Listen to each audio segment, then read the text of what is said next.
Virgil, that was a real old-school battle, sort of toe-to-toe all around the pitch until he landed the deadly blows at the end.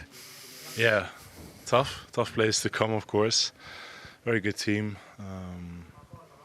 good system, difficult to break down, of course. The atmosphere was incredible, really enjoyed it out there. And obviously very important with the set pieces in the end again, and it's obviously a very good strength of us, and hopefully we can keep on using this. I think a very solid performance and good result to take back home. That goal seemed to take a little bit of wind out of the sails of the Inter players. Yeah, but it's normal. You try everything, and they did very well. I must say, defensively, it was very difficult to beat your marker, but Bobby found the space. And obviously, great goal, and in the end, I think it's a well-deserved win, of course, in my opinion. But it was very hard work, and it will be the same in Liverpool. Also, you were under pressure in certain parts of this game, but the side stood up to it, didn't it? They didn't fold. Yeah, but I could see you exhorting your teammates as well. Well, no, exactly. Everyone expected to be under pressure because they are a very good team. It's Champions League, you know, and I think also one of the messages before the game was you need to be ready to suffer. You're ready to do the hard work, and we definitely did. And you know, it's a very, very good performance, clean sheet, and all happy days. Thanks, Virgil. Thank you. Yeah, I think 2-0 probably flatters them a little bit, but you take that, and I think the bedrock of most performances away from home at this stage of a Champions League is a good defence. And I think today that was proved. I think the two centre-backs were immense. Fabinho in front of them as well. And you've got to ride your luck, as Mo said. You have to weather your storm in games. You can't go into a game and expect it to be perfect from 1 minute to 90 minutes. You've got to expect a little 5-minute spell. They had big spells in this game, long spells in this game where they were under the cosh, but they got that experience and that now to be able to navigate their way through games, and then you get the opportunities that they got, and they punished Inter Milan. Second one makes it very comfy back at Anfield, doesn't it?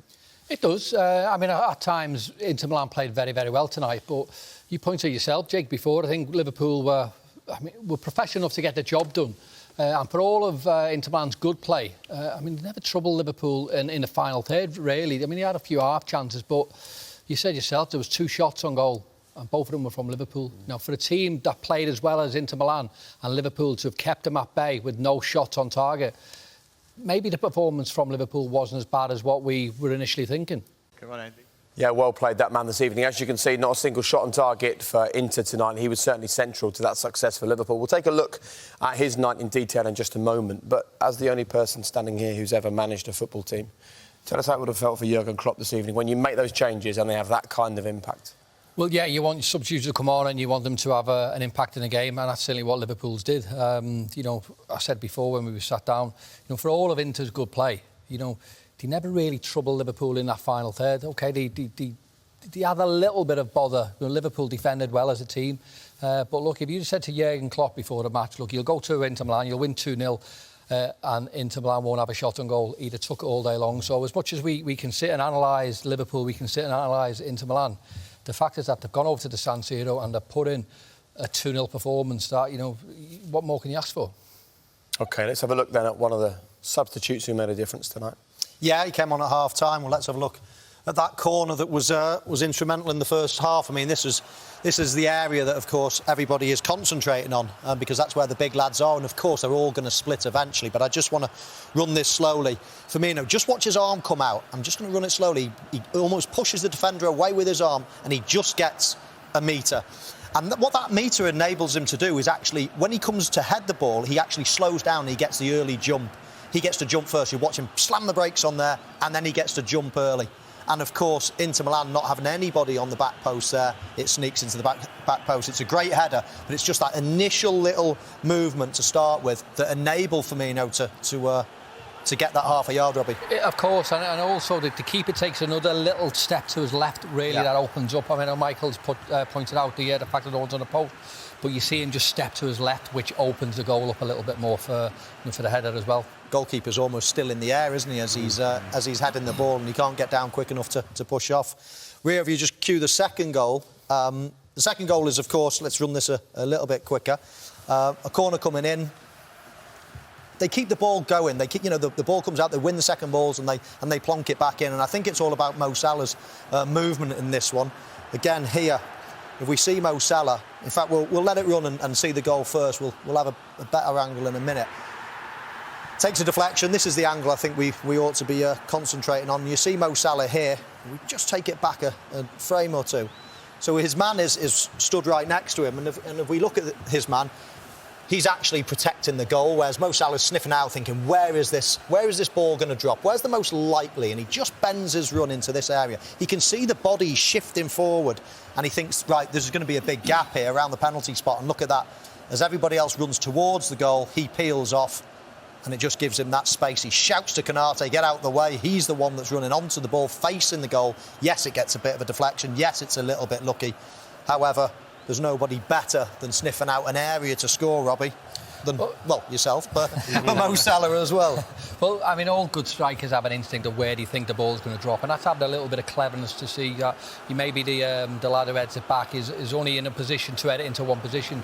Everyone's running towards the goal, but he has the insight to sort of bend his run away from the goal, and he finds himself in 5 yards of space and gets the shot away. In fairness, just in defence of the defenders there, that's always the natural instinct of every defender, is to go back towards the goal when the ball is travelling and someone's going to head it back across goal. You protect your natural instinct, but the forwards, the good ones, anticipate the ball dropping somewhere else away from defenders, and that one chance out of maybe 5 or 6, if it drops there, then it's about putting it away. And once you've made the run and the ball comes to you, in that situation, were you just about getting it on target? How much were you thinking about exactly where the ball's going to go? And it's an instinctive shot like that. Well, it's a type of shot as well. So, whether you're going to hit it with your legs or whether you're going to side foot it, it's depending where bodies are in front of you, whether you can place it round into the corners. I think the fact that it comes to him so quick, I know we've seen it in slow motion, it comes to him so quick. You've got the Liverpool player in front of him. He can only do one way, which is trying to get his laces through it and hope for a little bit of luck. And he gets it with a little bit of a deflection. But it's the movement beforehand which gets him into that position that gets the shot away. And he's closing in on a rather special magic number, the number being 150 goals for Liverpool. There's a couple of familiar faces actually on this list, as you can see, a certain Michael Owen and a certain... You know, when you guys are getting to these big numbers like this, do you start looking at the legends above you and the names above you and think, oh, I've got 5 more goals, 20 more goals, how many months is it going to take to get to that, or years? Do you look at that stuff or not? What did you think, Robbie? I didn't really. No, I was going to say I never. I mean, when I signed back for Liverpool, one of my most proudest moments was getting my first goal against, not my first goal, but a goal against West Brom, and that put me ahead of Sir Kenny Dalglish. And that was probably the only time I've been bothered about getting above anyone. I mean, we know what Sir Kenny is. He's probably one of the greatest Liverpool ever players. But for me to get close to him was astounding. And when I overtook him, that was probably one of my proudest moments. Do you mention it when you see him around the stadium every now and again? No, it couldn't be. It's Sir Kenny. I still call him Sir, don't worry. Mikel Arteta says our objectives for the run into the season are high, but possible, and believes the hunger of our squad can help them achieve their goals. We're firmly in the mix for a top 4 place with 17 games remaining of the campaign, and the boss has full faith in his players. We have the youngest squad in the league, and that is not a coincidence. We plan to do something like that because we had to rebuild something as well that we believe in, Arteta told Arsenal media. We have a squad full of enthusiasm and passion, but with the right amount of quality and experience as well, which I think is very much needed.